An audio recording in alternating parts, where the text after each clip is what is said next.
이슈 투데이. 네, 매주 월요일 아침 뉴스 투데이에서는 LA 타임스의 박종찬 기자를 모시고 이야기를 들어봅니다. 어서 오십시오. 안녕하세요.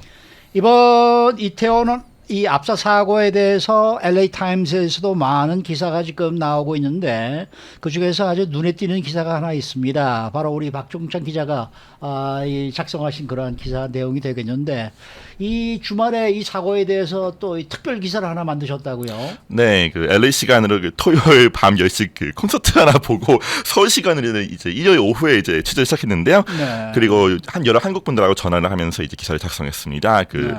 취재를 하면서 많이 들었던 얘기가 그 한국 정부가 할로윈 인파에 대해서 안일하게 생각하고 있는 것이 아니었나였습니다. 네. 그 한겨레 그리고 한인은 그 한국 언론 보도에 따르면은 이태원에 10만 명 정도 인파가 모이는데 정작 경찰력은 137명밖에 동원되지 않았다고 하는데요. 그 평소 시위에 동원되는 경찰력보다 현저히 적은 수치였습니다. 그 이번 달 아시겠지만 그 초월 방탄소년단이 콘서트가 부산에 이제 있었죠. 그때는 약 5만 5천 명이 모였는데요. 하지만 1,300명이 경찰 그리고 2,700명이 안전요원들이 질서 유지를 했었습니다. 즉 인파는 이제 이태원이 부산이 2배 가까이 되었지만 경찰력의 숫자는 10분의 1도 안 됐다는 것이죠. 네, 한국 정부가 왜 이 할로윈 인파에 대해서 좀 안일하게 생각하고 있었느냐 이것도 궁금한 부분인데 이번 기사에서는 세대의 차이에 초점을 좀 맞추셨어요. 어떤 취지로 이번 기사를 작성하셨어요? 이 사실 뭐 세대 차이만이 사태 설명을 할 수는 없죠. 이제 많은 네. 얘기를 이제 이 뉴스에서 들으셨고 그 이태원 자체가 워낙 좁지 않습니까? 네. 그리고 가파른 도로가 많기 때문에 많은 인파에 대처하기가 힘든 지역이기도 합니다. 들으셨겠지만 이상민 행정안전부 장관은 그 서울에서의 다른 시위 대처를 위해서 경찰력이 동원됐어야 했다는 발언을 하기도 했고요. 하지만 제가 취재를 하면서 많은 분들이 그 젊은 분들과 조금 더 나이가 드신 분들이 할로윈을 보는 관점이 좀 다르다는 얘기를 하셨습니다.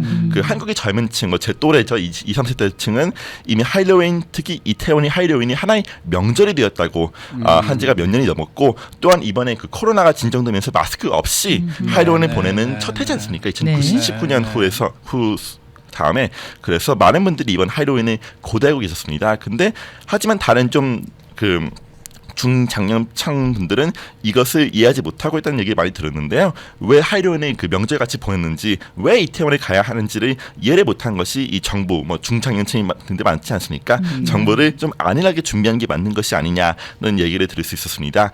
그 이태광 경희대 교수님은 정부가 그 광화문에서 일어나는 시위들을 이태원이 할로윈보다 훨씬 더 많이 생각하고 경찰력 등의 동원을 더 많이 했다면서 그 문화적, 세대적 차이를 고려하고 이해하지 않으면은 국민의 안전, 퍼블릭 세이프티가 흔들릴 수도 있다고 말하기도 하셨습니다. 네. 저만 해도 9세대라 그런지 한국에서 이렇게 할로윈이 이렇게 젊은 사람들이 많이 모이는 그런 파티가 됐는지는 잘 몰랐거든요. 사실 저도 몰랐습니다. 네. 미국에 있으면서. 그 보도에 보면은 2017년도에는요 무려 20만 명이 모였다고 하는 그래요? 기사가 있어요. 네. 근데 좀 다른 관점에서 얘기를 좀 한번 해보십시다. 우리 제 또래들도 그렇고 많은 청취자분들도 이렇게 아마 생각하시는 것 같아요. 왜 한국의 젊은 분들이 이 할로윈을 명절같이 생각하는지 이게 좀 궁금하단 말이에요. 왜 그렇게 된 거예요? 저도 이제 많이 궁금해서 좀 취재를 했는데요. 이태광 그 경희대 교수님은 약 2000년대 초반부터 할로윈이 한국의 영어 유치원 그리고 영어 학원 등을 통해서 들어왔고 학원들을 다닌 학생들이 이제 어른이 되면서 할로윈이 점점 유명해졌다고 말했습니다. 특히 일본의 할로윈은 이제 코스튬 플레이죠. 코스플레이를 하는 문화가 있는데요. 네네. 그 문화를 적극적으로 받아들이면서 또한 그 인스타그램이나 트위터를 통해서 자신의 그 코스튬 등을 다른 분들한테 공유하기 시작하면서 더 할로윈이 인기를 얻게 되었다고 얘기하셨습니다. 그 서울에 살고 있는 30대의 그 스테이시 남 씨는 그 몇 년 동안 할로윈을 기념하고 있다면서 일단 그 코스튬 등을 보는 것이 재밌다고 말씀하셨습니다. 여기서도 코스튬 보는 게 재밌지 않습니까? 또한 그 한국은 그 크리스마스나 그 발렌타인데이 같은 기념일은 보통 커플 아니면 가족과 함께 보내지 않습니까? 그렇죠. 근데 할로윈은 한국에서 거의 유일하게 친구랑 보낼 수 있는 기념일이라고 얘기하셨습니다. 그래서 좀 유니크한 면이 있는 것이죠. 또한 코스튬 등을 통해서 자신의 다른 모습을 보여줄 수 있는 날이라고 얘기하시기도 하셨습니다. 이해가 되네요. 그런데 또 한 가지 궁금한 거는 왜 젊은 층은 할로윈에 이태원에 가나요? 다른 곳도 아니고. 그 이태원이 용산 미군 기지 바로 옆이지 않습니까? 예. 뭐 지금 이제 크루즈 다운 되고 있지 하지만은 그래서 미군 그리고 외국인들이 많이 살고 있는 곳인데요. 그 이태광 교수님은 하이로윈이 처음 한국에 들어왔을 때부터 아이들이 이태원에서 외국인들한테 그 트리코 트리팅 뭐 여기서도 하시겠지만 썼다고 얘기하셨습니다. 네. 그 2010년대부터 이제 하이로윈의 형태는 바뀌기 시작했지만 계속 젊은 분들은 이제 이태원으로 모이셨는데요. 그 그레이스 신 아리랑 TV 기자님은 그 이태원에서 사람들이 인파 속에서 10,000원 정도를 내고 얼굴에 그 상처를 낸 것 같은 그 페이스 페인팅을 받기도 하고 또 뭐 클럽이나 바 등을 가면서 이 날을 즐겼다고 얘기하셨습니다. 그 스테이시 남씨는 이태원이 이 하이로윈이 그 한국적이지 않지 않습니까? 네. 그런 것을 축하하는 가장 자연스러운 장소처럼 보였다고 얘기하시기도 하셨습니다. 네.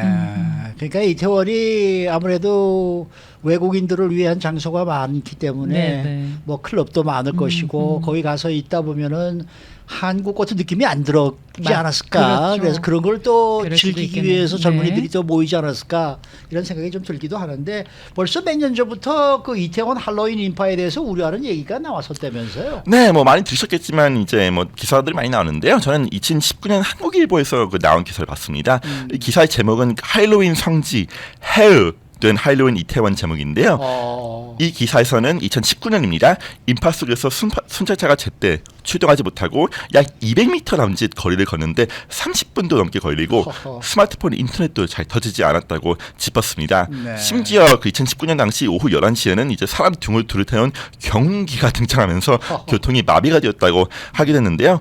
그 할로윈을 위해 이태원에 이번 해 2022년에도 갔던 그 토스텐 잉바이드 센 씨는 그 할로윈나 이태원에 몇만 명이 모이는 것은 몇 년 전부터 당연한 일이었다면서 왜 올해는 그 경찰이나 응급차 등이 이 사고 전 이태원 거리에서 보이지 않았는지 왜 그 크라우드 컨트롤을 하지 않았는지 분통을 토하기도 했습니다. 그 스테이시 남 씨는 8년 전 그 세월호 참사라고 비교하기도 했는데요. 그 일어나지 않았을 수도 있었던 비극이 펼쳐지는 것을 또 한 번 지켜봐야 하고 있다고 얘기하시기도 하셨습니다. 네, 이 참사 하루 전날 저녁에도 사고가 있어가지고요. 사고가 보고됐다는 그런 내용도 기사가 보도된 걸 봤는데 아무튼 많은 청취자 우리 한인분들도 이 사고의 트라우마가 크시지 않을까 싶습니다. 어떻게 대처하면 좋을까요? 뭐 저도 그런 트라우마를 겪고 네. 있고 일단 이런 생각을 하시는 것이 전혀 특이한 것이 아니라는 것을 좀 짚고 싶습니다. 특히 소셜미디어, 뭐 트위터, 페이스북, 카카오톡 이런 곳에서 영상이나 사진을 보신 분들도 계시지 않습니까? 저도 뭐 취재하면서 사진을 뭐 봐야만 했습니다만 참 네. 이게 그런 트라우마를 가지고 있을 수 있겠죠. 저는 못 봤습니다. 차마 못 보겠더라고요. 네. 저도 안 봤어요. 네, 안 보시는 걸 추천드립니다. 네. 저도 그 한국 방송에서도 이제 좀 취재 지침을 좀 내리면서 이런 것을 보여주지 않겠다 이런 얘기를 하시기도 네. 하셨습니다. 근데 이제 한국 정부에서는 그 PTSD라고 하죠. 그 외상후 스트레스 장애 자기 진단 지문지를 인터넷으로 공유하고 있는데요. 뭐 구글이나 네이버 등에서 국가 트라우마 센터를 이제 한국어로 검색하신 후 그 자가 진단 그 탭을 클릭하시면은 그 지문지를 받으실 수 있습니다. 그리고 또한 이 트라우마가 뭐 1주, 2주에 지속될 수도 있죠. 그때는 전문 기관이 도움을 받으시는 것을 추천드리는데요. 뭐 전에도 소개해드렸지만 이제 한인 가정 상담소 KFM 그리고 한인 복지센터 KCS 그리고 LA 카운티 디파트먼트 멘탈 헬스를 등 한인분들 정신 건강에 대해서 도움을 주시는 단체가 많으니까 검색해 보시는 것을 추천드립니다. 그리고 그 마지막으로 제가 취재를 하면서 눈길을 끈 두 마디가 있어서 좀 소개해드리고 싶은데요. 네. 그 사고는 언제 어디서든 날 수 있기 때문에 왜 갔느냐 나는 그 냉소적인 반응은 적절치 않습니다. 그리고 청춘들은 죄가 없다.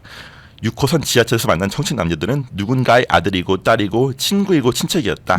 코로나19 팬데믹 이후 3년 만에 축제와 해방감을 만끽하려던 이들에겐 문제가 없다. 뭐 이 두 마디로 좀 제가 기사를 좀 정리했습니다. 네, 맞아요. 사실 뭐 그 3년 동안이나 이렇게 움츠려 있다가 완전히 그 해방된 느낌에서 오래간만에 한번 저 가서 우리가 좀 즐겨보자라고 모이는 건데 그분도 그 젊은이들을 뭐 탓할 이유가 없는 거죠. 그럼요. 네. 네, 그걸 제대로 대책을 마련하지 못한 우리 기성세대가 문제인 거죠. 네. 자, 오늘 말씀 잘 들었습니다. 감사합니다. 네, LA 타임스 박종찬 기자와 함께했습니다.